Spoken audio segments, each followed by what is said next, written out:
Greetings and salutations, Greek students. We continue our study of the Greek language by turning to the subjunctive mood. This is the mood of possibility.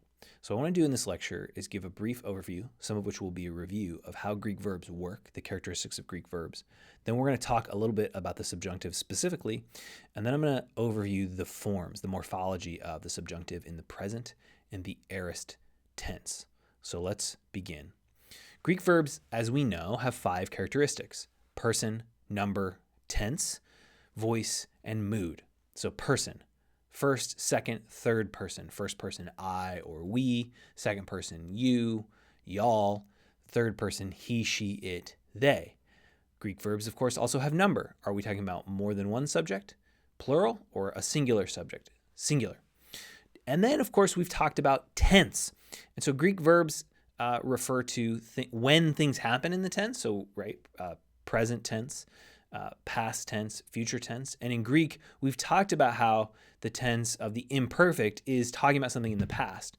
But the imperfect tense doesn't just describe when the action occurs, it also describes how the action is being described, the verbal aspect. So the imperfect verb is both past tense, it happened in the past, but it's a continuous imperfective portrayal of that past action. So I've used the illustration, for example, of when we're talking about the imperfect, we're talking about the movie clip, right? So even though it's something that happens in the past, it's something that is being described in this sort of continuous action. On the other hand, we've got the simple or the aoristic aspect of a verb, and that is, we've talked about the Polaroid picture. And so this is just a snapshot of an action. It's undefined. We don't know how long it went on. We don't know how it's being described. We just know at some point this action occurred.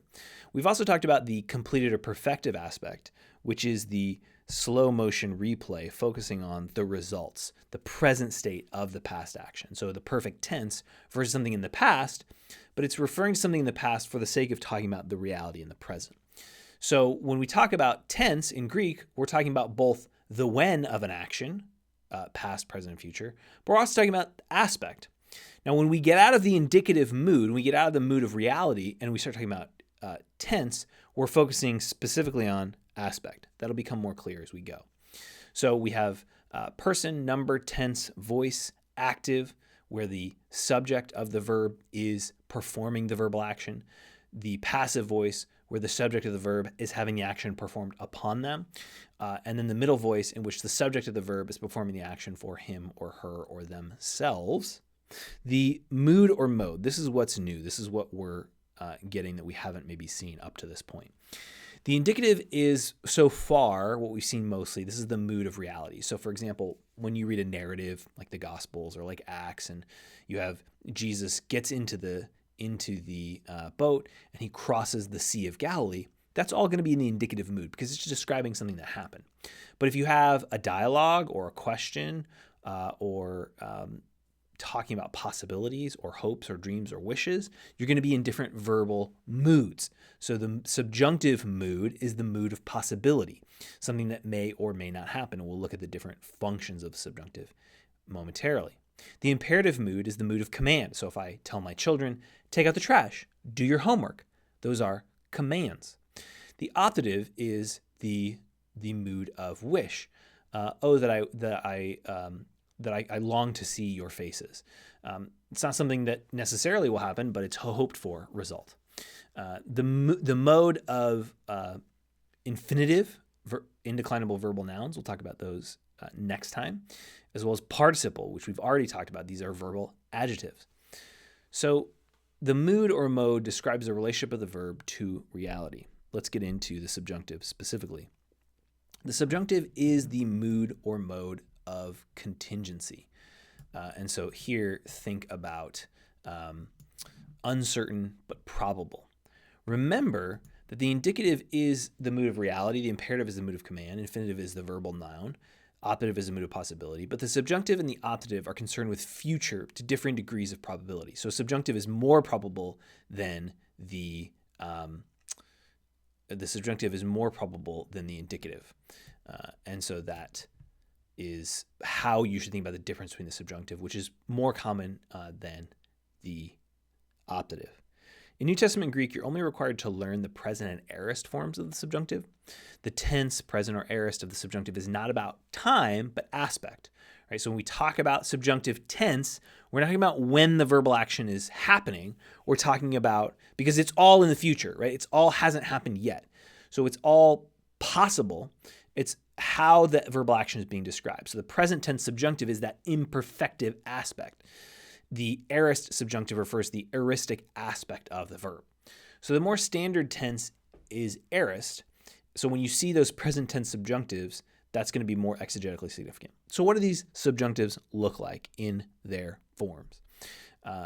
As you can see, o, ace, a, omen, ati, osi in the present active subjunctive looks an awful lot like what you expect to see in the present active indicative. O, ace, a, amen, ere, usi.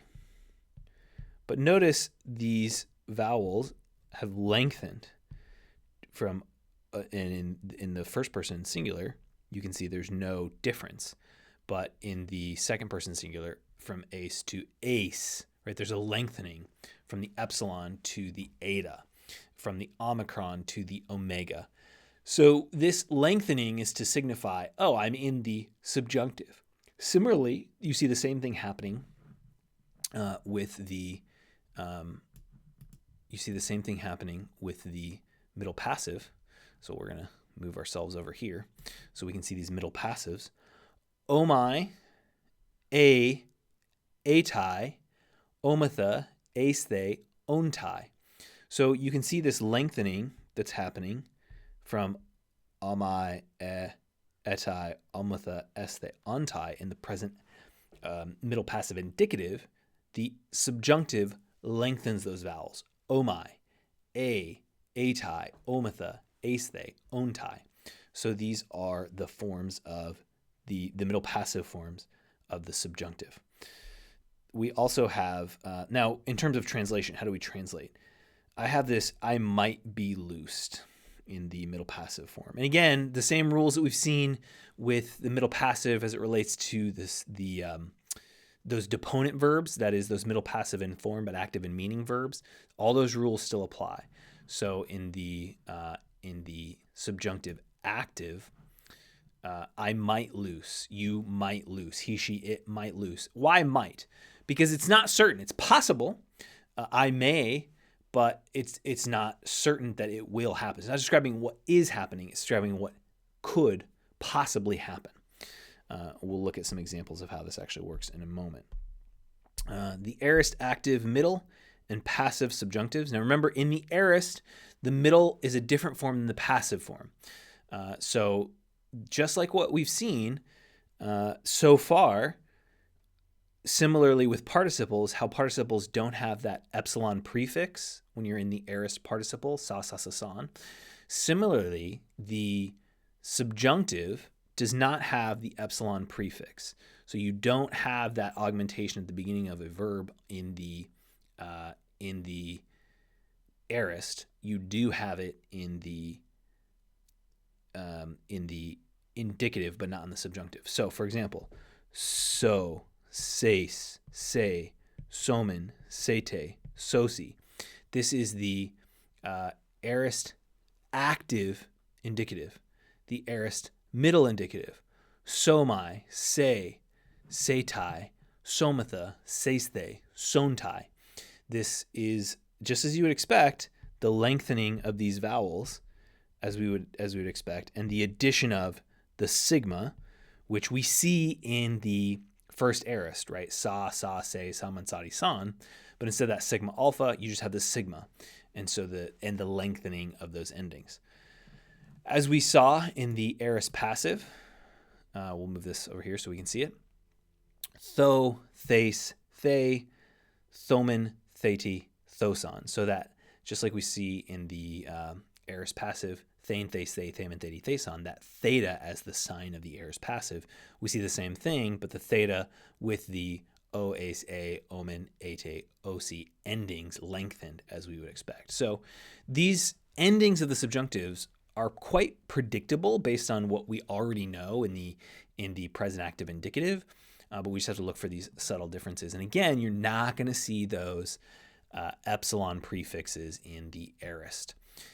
As you would maybe expect, the second aorist forms of the subjunctive involve a stem change, but otherwise reflect the form endings of the present active, right? So the most clearly identifiable feature of the subjunctive form is the lengthened vowel, the omega or the eta. Otherwise, they're going to look exactly like the indicative mood. And so the nice thing about that is, having learned those indicative endings, we don't have to learn any new endings. We just have to recognize when we see that vowel lengthened, we're looking at the subjunctive.